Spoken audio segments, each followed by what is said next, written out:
Okay, so as far as I remember and I can see the board we had done till now. यहाँ तक हम लोग किए।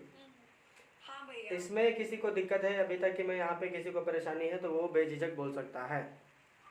नहीं। कोई दिक्कत है क्या? नहीं। चलिए एक छोटा सा क्विक रिवीजन हम बता देते हैं कि हम लोगों ने अब तक किया क्या है। ये डायरेक्शन वाला था, आई डोंट थिंक डायरेक्शन वाले में दिक्कत हो रहा। नहीं, बिल्कुल नहीं। ओके, डायरेक्शन वाले में दिक्कत होगा वो एबीसीडी वाला स्क्वायर बना लो और डायगोनल क्रॉस कर दो। ठीक है, आपको पता चल जाएगा कि किसके लिए क्रॉस लेना है और किसके लिए डॉट लेना है। और अगर डॉट और क्रॉस दिया हुआ तो आपको पता चल जाएगा कि यहाँ से करंट बाहर आ रहा है कि अंदर जा रहा है। हाँ। ठीक है, ओके, ये डॉट है तो यहाँ से बाहर जा रहा होगा, ये क्रॉस है तो अंदर जा रहा होगा। अंदर जा रहा होगा। ठीक है, हाँ। तो हमने हमारा मकसद ये था कि इस सोलेनॉइड का एक्सिस में अगर कोई पॉइंट पी लेते हैं और उस पर हमको मैग्नेटिक फील्ड निकालना है due to this overall solenoid, तो हमारा क्या आएगा, what is the amount of magnetic field, magnetic field कितना आएगा। ठीक है, तो हम लोगों ने क्या किया कि सबका डायरेक्शन कंसिडर किए। डायरेक्शन कंसिडर करने के बाद हमने देखा कि बहुत सारे नंबर ऑफ टर्न्स है, ढेर सारे एल लेंथ का है, लेकिन टर्न्स बहुत सारे, ह्यूज नंबर ऑफ टर्न्स है, जिसके कारण ह्यूज नंबर ऑफ रिंग्स बन रहे हैं। अब हर एक के लिए निकाल पाना या एक्चुअली कितने नंबर ऑफ रिंग्स है हमें ये मालूम ही नहीं, फाइनाइट मुझे मालूम नहीं। तो इसके लिए हमने क्या किया कि हमने एक छोटा सा पोर्शन एलिमेंटल रिंग हमने काटा और एलिमेंटल रिंग के एक्स दूरी पे हमने पी पॉइंट अज्यूम कर लिया। ठीक है, सपोज कर लिया कि इस एलिमेंटल रिंग के एक्स डिस्टेंस पे पॉइंट पी है which is forming an angle theta with the top and over here. ठीक है, उसके बाद हमने हमारा कॉन्सेप्ट ये था कि इस छोटे से एलिमेंटल रिंग के कारण इसमें जितना इलेक्ट्रिक मैग्नेटिक फील्ड बन रहा होगा उसको हम इंटीग्रेट कर देंगे for the whole length. Whole, हाँ। है ना, पूरे के पूरे सोलेनॉइड के लिए हम इंटीग्रेट कर देंगे। अब इंटीग्रेट कर देंगे तो पूरे के पूरे के लिए आ जाएगा। तो इंटीग्रेशन करने के दौरान हमने मालूम किया था, ठीक है, कि what is the amount of magnetic field due to this elemental ring. तो छोटी सी मैग्नेटिक फील्ड आएगी, this छोटी सी magnetic field is equals to mu naught I R square upon 2 R square plus X square to the whole power 3/2। ये वाला formula आपको याद होगा, हमने सर्कुलर लूप के लिए हमने लिया था। है ना सर, हाँ, सर्कुलर लूप के लिए हमने और उसके एक्सियल पॉइंट वाले में हमने सपोज करके लिया था, हमने डेराइव भी किया था, राइट, ये वाला इक्वेशन। हाँ, तो हमारा जो सोलेनॉइड है तो ये भी तो एक सर्कुलर रिंग लूप के तरह ही है, तो उसमें जो मैग्नेटिक फील्ड बनेगा that also will satisfy this equation. हाँ, फर्क केवल यहाँ पर यह है कि हमने बोला था कि हर एक तार में, हर एक टर्न में, हर एक कॉइल में आपको आई करंट मिला हुआ है। ठीक है, तो हमारा ये जो dx है, dx में कितना अमाउंट ऑफ आई वहां पर जा रहा ये मुझे मालूम नहीं। ठीक है, ये मुझे मालूम नहीं था बिकॉज कि एक में आपका आई करंट है, वेरी गुड, लेकिन dx में कितना ठो घुस गया ये तो मुझे मालूम ही नहीं। dx में कितने टर्न्स हो गए ये तो मैंने जाना ही नहीं, तो मालूम ही नहीं है मेरे को। वीडियो ऑन कर लो।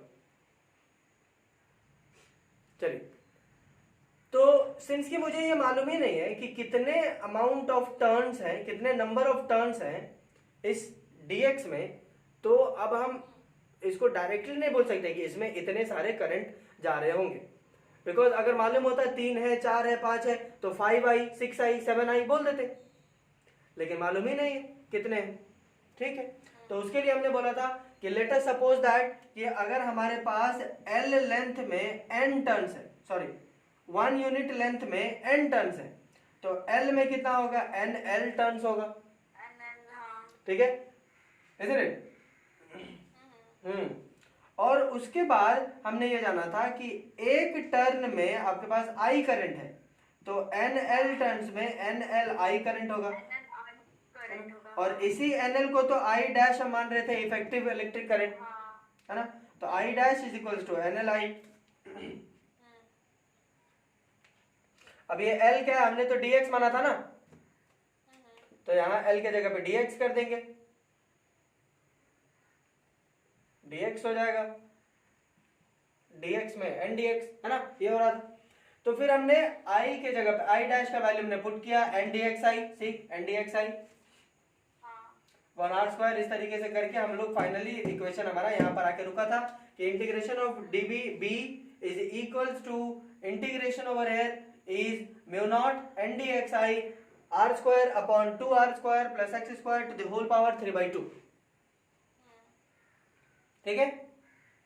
हाँ मिटा दें इसको, यहां तक हम लोगों ने किया हुआ है, हाँ हाँ ठीक है।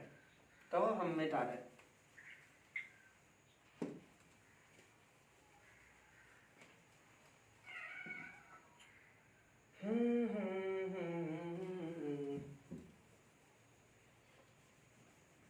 तब हमेशा क्या डिसाइड की, तुम खुद बात कर लेगी कि हमसे बात करवाएगी? पापा बोले हैं भैया बात करेंगे। हाँ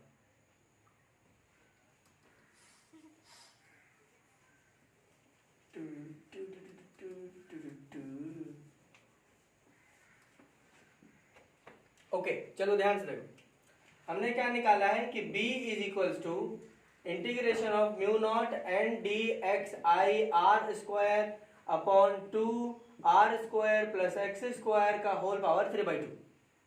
हाँ ये हम लोगों ने अब तक जाना है।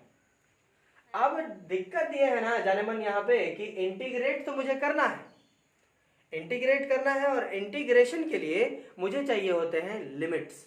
लिमिट्स कि भाई इंटीग्रेशन मैं कर रहा हूं, वेरी गुड, इंटीग्रेशन हम करेंगे, किस लिमिट्स पे करेंगे, कहां से कहां तक इंटीग्रेट करेंगे, कहने का मतलब ये, ठीक है। तो कहां से कहां इंटीग्रेट कर दे, बताइए क्या लग रहा है आपको फिगर देख के? 0 to L 0 to L L, मतलब कि 0 to L, इधर ऐसे, okay, something else?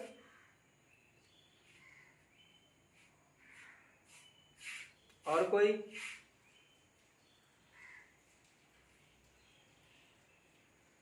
0 to L ही होगा। 0 to L होगा। देखिए आपको एक और राज की बात बताते हैं। जो आप इंटीग्रेशन करते हैं ना, जब भी आप इंटीग्रेशन करते हैं, ठीक है, तो अंदर में जो टर्म्स होते हैं ना, अंदर में जो टर्म्स होते हैं, इन्हीं के आधार पे आपको जो है वो इंटीग्रेट करना पड़ता है, तब जाकर के इंटीग्रेशन पॉसिबल होगा, ऐसे नहीं। अंदर में जो टर्म्स है इसी के आधार पे इंटीग्रेशन किया जाता है।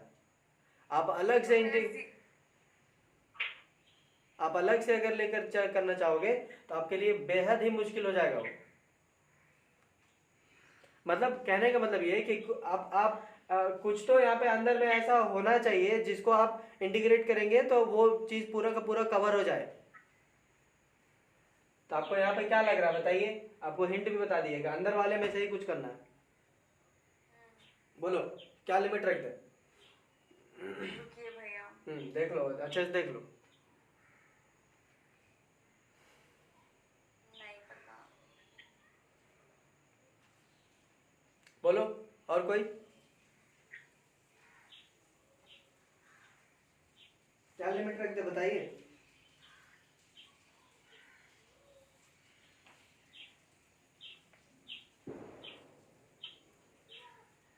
अरे यार कम ऑन, बोल तो सकते हो, बोलो। तो वैसे समझ में नहीं आ रहा तो क्या बोले हैं? हमेशा सिया क्या होगा? अरे रुक जाओ, एगो कॉल आ रहा है हमको। Hello, good morning sir. हाँ सर मेरा 10 बजे ना ऑनलाइन क्लास है। अच्छा, कितने बजे से कितने बजे तक है? हाँ हम बैक अगेन, चलो चलो चलो वीडियो ऑन कर लो, चलो। हाँ ठीक है। हाँ तो बताइए, कोई तो होंगे मैथ्स वाले, कुछ तो समझ में आ रहा होगा।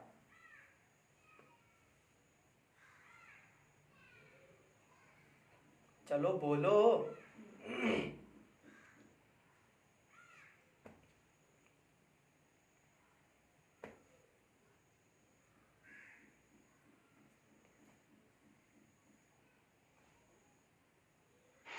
लेंथ पर नहीं होगा?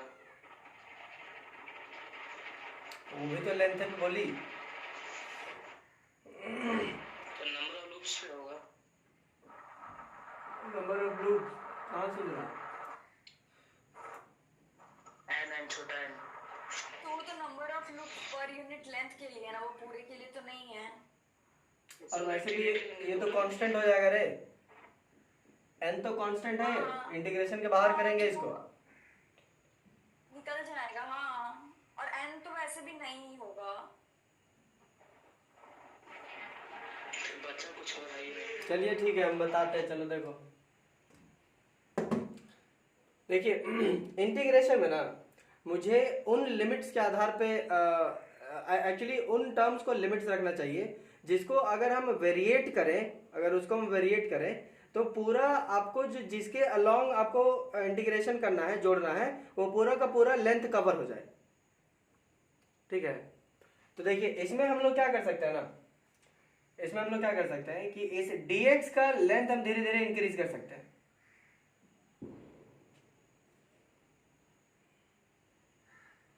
देख लो, dx का लेंथ धीरे धीरे इंक्रीज करेंगे, धीरे धीरे इंक्रीज करेंगे तो पूरा का पूरा लेंथ कवर हो जाएगा एक बार में।